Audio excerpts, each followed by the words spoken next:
Oppenheimer ने दो bomb बनाए, फेटमैन और लिटिल बॉय। लिटिल बॉय में एज ए एक्सप्लोजिव यूरेनियम को काम में लिया गया और फेटमैन में प्लूटोनियम को। प्लूटोनियम और यूरेनियम दोनों ही रेडियो एक्टिव मटेरियल है, लेकिन यहाँ पर यूरेनियम के आइसोटोप्स U-35 को काम में लिया गया और प्लूटोनियम के आइसोटोप्स P-239 को, क्योंकि सिर्फ इन्हीं आइसोटोप के अंदर न्यूक्लियर फ्यूजन की प्रोसेस हो सकती है और इसमें न्यूट्रॉन्स की अवेलेबिलिटी भी ज्यादा होती है, जो अभी आपको थोड़ा आगे समझ में आ जाएगा। लेकिन आज की नई टेक्नोलॉजी में इंटरेस्टिंग बात है कि 1945 में लिटिल बॉय बॉम्ब में 64 kg एनरिच्ड यूरेनियम को काम में लिया गया, जो 15,000 टन TNT जितनी एनर्जी प्रोड्यूस करता है। लेकिन आज का 1 kg यूरेनियम 20,000 टन TNT जितनी एनर्जी प्रोड्यूस कर सकता है, जो 80 गुना ज्यादा पावरफुल है 1945 के बॉम्ब से। तो आज का न्यूक्लियर बॉम्ब साइज में भी छोटा है और पावर में भी बहुत ज्यादा है। एक्सप्लोजिव मटेरियल आज भी प्लूटोनियम और यूरेनियम ही है, लेकिन यह ज्यादा प्योर फॉर्म में है। यदि यूरेनियम की पावर को हम आसान भाषा में समझे तो थर्मल पावर प्लांट में कोयले से इलेक्ट्रिसिटी बनाई जाती है और न्यूक्लियर पावर प्लांट में यूरेनियम को यूज में लिया जाता है। तो वहाँ पर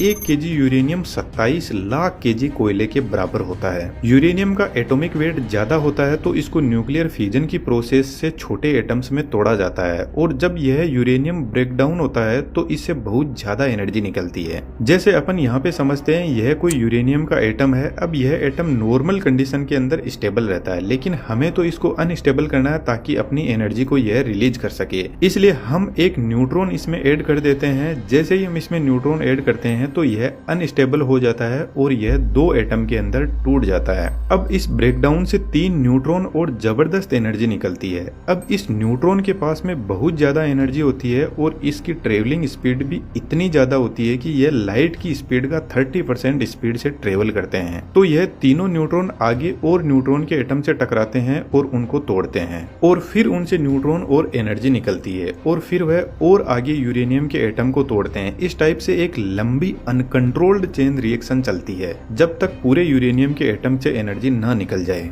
अब न्यूक्लियर बॉम्ब के अंदर यह प्रोसेस तो होती ही है, लेकिन इस प्रोसेस को कंडक्ट करवाने के लिए बॉम्ब की डिजाइन अलग हो सकती है। ओपेनहाइमर के लिटिल बॉय बॉम्ब को एक्टिवेट करने की डिजाइन एक गन के मैकेनिज्म के जैसी थी, जिसको अभी हम आगे समझेंगे। बॉम्ब 10 फीट लॉन्ग और 28 इंच का डायमीटर था और इसका वेट 4400 kg था। जिस एयरक्राफ्ट से इस बॉम्ब को गिराया जाने वाला था उसका नाम B-29, जो एक बॉम्बर एयरक्राफ्ट है। जब एयरक्राफ्ट 38,000 फीट की हाइट पर था तब एयरक्राफ्ट अपने डोर ओपन करता है और बॉम्ब को नीचे गिराता है।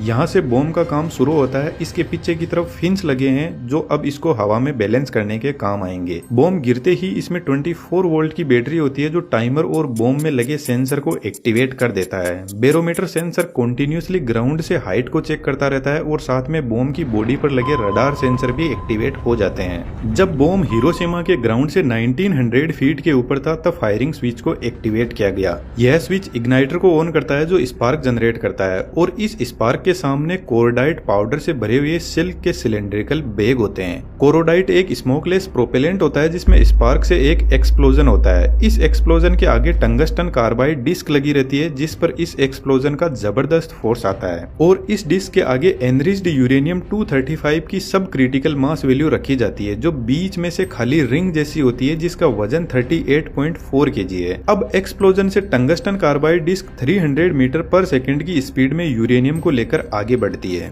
और फ्रंट साइड में एनरिच्ड यूरेनियम 235 को ही सिलेंड्रिकल फॉर्म में सुपर क्रिटिकल वैल्यू रखी जाती है जिसका वेट 25.6 kg है, जो एक्सप्लोजन के लिए तैयार बैठा है। यहाँ पर एनरिच्ड यूरेनियम की सुपर क्रिटिकल और सब क्रिटिकल मास वैल्यू को रखा जाता है जिससे क्रिटिकल मास को अचीव किया जाता है और क्रिटिकल मास वह वैल्यू है जिस पर यूरेनियम फिजनेबल बनता है, अदरवाइज न्यूक्लियर फिजन की प्रोसेस इसमें शुरू ही नहीं होगी। तो जैसे ही यूरेनियम की रिंग स्पीड में आकर इस सिलेंडर में फिट होती है तो पीछे की तरफ इनिशिएटर लगे रहते हैं जो न्यूट्रॉन्स को इंजेक्ट करना शुरू कर देंगे, जिससे न्यूक्लियर फिजन की प्रोसेस शुरू हो जाएगी। यहाँ पर जो गन बैरल है वह बहुत स्ट्रॉन्ग मेटल की बनी है, तो जब तक न्यूक्लियर फिजन की प्रोसेस कंप्लीट नहीं हो जाती तब तक यह मेटल यूरेनियम को होल्ड करके रखती है और जैसे ही न्यूक्लियर फिजन की प्रोसेस कंप्लीट होती है तो इतनी ज्यादा एनर्जी निकलती है कि यह मेटल पिघल के ब्लास्ट हो जाती है और यह ब्लास्ट इतना जबरदस्त होता है कि 1200 फीट डायमीटर की एक जबरदस्त फायरबॉल क्रिएट होती है जो ऊपर 6000 फीट तक जाती है। यह एक मशरूम जैसा चमकदार बादल होता है जिसका टेम्परेचर 6000 डिग्री सेंटीग्रेड होता है जो सन के सरफेस टेम्परेचर के बराबर है। इस फायरबॉल ने पलक झपकते ही लगभग 40,000 लोगों की जान ले ली। इसके एरिया में जितने भी लोग थे वे एकदम गायब हो जाएंगे, उनकी हड्डियां भी नहीं बचेगी, भाप बन जाएगी। यह जो फायरबॉल है ये बहुत ज्यादा शॉक वेव क्रिएट करेगी और शॉक वेव चारों तरफ हर डायरेक्शन में ट्रेवल करेगी साउंड की स्पीड से भी ज्यादा स्पीड में, जिससे जोरदार अर्थक्वेक भी आना शुरू हो जाएंगे।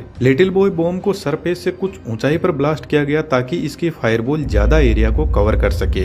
ब्लास्ट होते ही टेम्परेचर इतना ज्यादा हो जाता है कि यहाँ पर जो हवा थी वह गर्म होकर उड़ जाती है, जिससे यहाँ पर वैक्यूम क्रिएट हो जाता है। बॉम्ब के सेंटर को बैलेंस करने के लिए साइड की हवाएं बॉम्ब के सेंटर की तरफ बढ़ेगी, जिससे यह फायरबॉल फायर स्ट्रोम में बदल जाती है जिसका डायमीटर 3.2 किलोमीटर का है। और इस फायरबॉल से इतना प्रेशर और टेम्परेचर इंक्रीज हो जाएगा कि इसके डायमीटर में जितने भी लोग हैं वे तुरंत खत्म हो जाएंगे और बिल्डिंग्स राख हो जाएगी। इसके बाद लगभग 11 किलोमीटर तक बॉम्ब के सेंटर से जो लोग हैं उन पर अच्छी खासी रेडिएशन का असर देखा जाएगा, जिनसे लोगों की स्किन जलने लग जाएगी। इस बॉम्ब में मेनली 3 वजह से लोग मरते हैं, ब्लास्ट, फायर और रेडिएशन। ब्लास्ट और फायर से तो लोग उसी टाइम खत्म हो जाएंगे, लेकिन यह जो रेडिएशन है ये कई हजार सालों तक लोगों को मारती रहेगी और लोगों पर इसके साइड इफेक्ट होते रहेंगे और कैंसर का खतरा तो हमेशा बना ही रहेगा। अमेरिका के हिरोशिमा और नागासाकी पर इस बॉम्ब की वजह से लगभग 2 लाख लोग मारे गए और उस एरिया में आज भी उस न्यूक्लियर बॉम्ब का इफेक्ट देखा जा सकता है, जिसकी फोटोज आप यहाँ पर देख सकते हो।